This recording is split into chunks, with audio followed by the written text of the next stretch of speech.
Hi, this is Mo Volans for Tuts Plus, and in this tutorial we're covering mastering again. And usually I am pretty careful about the plugins I use. I tend to try and use sort of budget models, stuff that's affordable.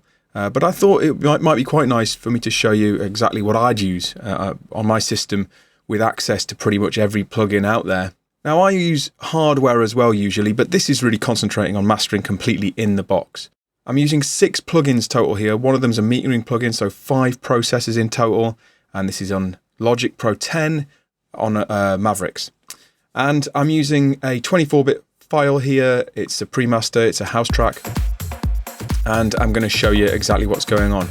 Now, first of all, in place of the hardware that I would usually use, so I'd usually use a hardware compressor, an SSL compressor, and I'd usually use hardware EQ and digital enhancement and all this.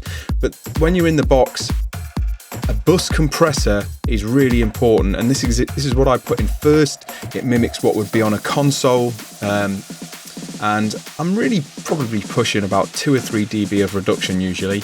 I'd like to keep the makeup gain nice and low, so I'm not adding too much gain into my signal path. I keep the attack and release reasonably easy. I probably wouldn't have it on auto. These are quite forgiving, these solid state Logic sort of clones. You can get one by Waves. There is obviously one by UAD.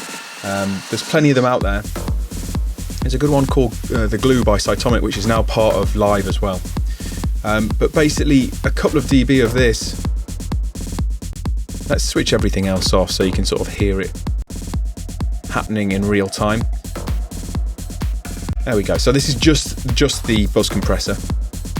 And let's just up the gain reduction a little.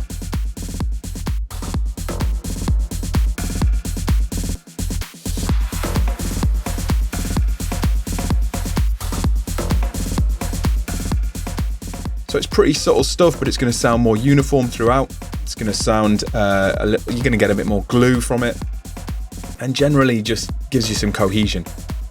So there you go, a bit of bus compression. You really can use any high quality bus compressor at this stage, but it's what I like to put first in the chain. Remember, this process is just what I do. It's not what you have to do. It's just a suggestion. Next up, one of my favorites is the UAD Manly Massive Passive. You can get quite a few of these Manly Massive Passive clones out there. Native Instruments do a nice one called the Passive EQ, I think. And this is just a really cool EQ for mastering. Obviously the hardware is as well, but it's expensive.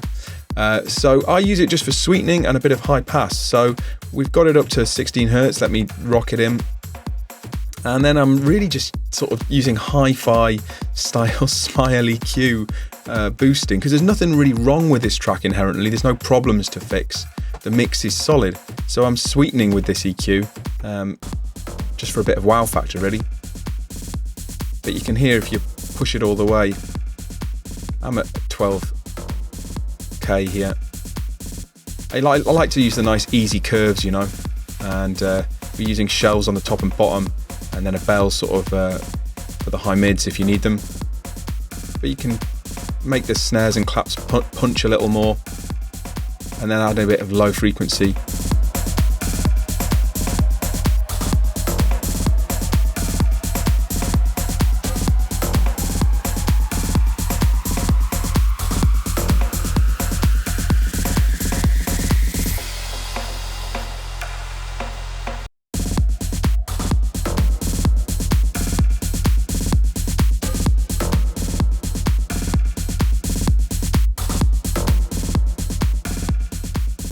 So it's subtle, but it's there. Now here's an interesting one. This is the next in the chain, and let's make sure it's switched on. Brainworks BX Digital version 2. Awesome bit of kit. Really cool bit of virtual kit. Always enjoyed using this one since it first came out. 2 things I do straight away. I use the mono maker and just make sure that the bottom end is completely mono up to about 280 Hertz. And then I add a bit of stereo width, which basically just pushes up the stereo information. Not much, just a little bit.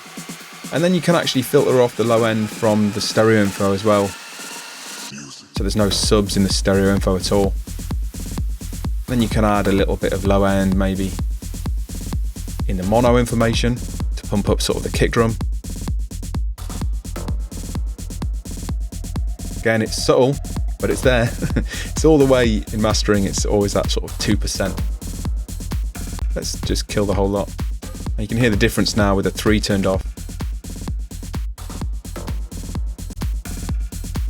Starting to come to life. Now, at this point, you know, if there was problems to be solved, I would probably be pumping more signal into the processors, and we might have more processing going on. So there might be some control issues, dynamic control issues at this point. And so I'd probably introduce another bus compressor. I've talked about cascaded compression in past tutorials, and this is where I'd put it. So I'd have bus compression, EQ, and any stereo enhancement, and any other control, maybe multi-band compression, and then I'd have maybe another bus compressor to keep the whole thing in line. And this bus compressor is cool because it's sort of 2 compressors in one. So we've got an optical and a discrete. Switch it on, that might help. But just tiny amounts of each one of these, you know. See how we're just tickling them, really, just a decibel of reduction. You know, I don't really need to be fixing anything here, but a slight amount of gain reduction along the chain is never going to do you any harm, as long as it's a nice compressor, good quality, and you've got nice easy attack and release times.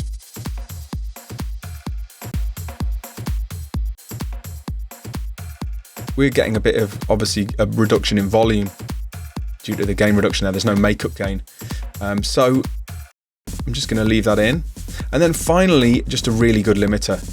And this is currently my favourite. And let's just pump the gain up. Right at the end, we've got a meter from T-Rax. And what I like about it is that, you know, not only can we see the output gain, and I'm going to turn this down in my headphones before I blow my eardrums. As we push this up,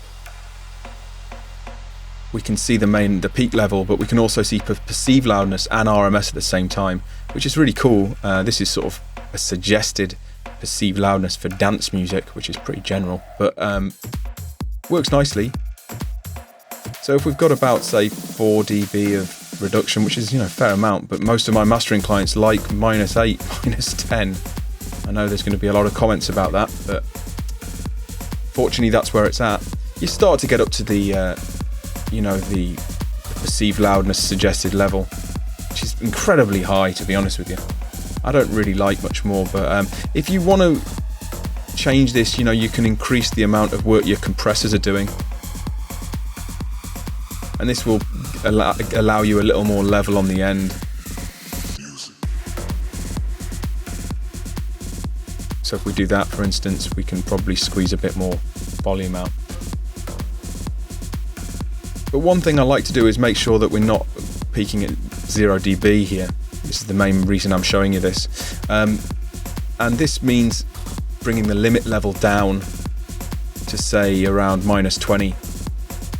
Because we have intersample peaks, most likely, that are going to bring us up to higher than we would expect, really. So, you know, you can bring it down to, say, -0.35. That's going to ensure that you don't clip at 0 and you're always below it. And it's imperceivable, you know, the amount of loss in volume. So there you go. Without, obviously a lot quieter, even with the limiter on. So that's just with the limiter. Let's bring the rest of the treatment in. And you can always try knocking out this second compressor if you don't need it. Sometimes, you know, you get better results. But there you go, that's sort of what I'd do. I would probably try different processors. I think we were having a bit of a problem with the perceived loudness there. I would probably try different compressors. I might look at some multi-band compression, but you get an idea of the signal path there. That's the way I would sort of structure it if I was working in the box. And then I would bounce out in several formats. And the next thing I'm going to show you is actually how I make my compressed MP3s and what the process I go through to ensure that they're as good as they can be for a compressed format, and for any lossy format you're working in. and so you don't get into sample peaks. You know, you don't get any clipping problems, and essentially you're working at the best quality possible when you're reducing the bit rate, bit depth. So there you go. Hopefully that's helpful to you if you're mastering your stuff in the box, and you know you can afford some of these nice plugins here. Normally, like I say, I stick to the budget stuff, but it's not always the right thing to do. You know, sometimes you need to dig deep and grab some of the better plugins. So there you go, mastering in the box. I'll see you next time, and thanks for watching.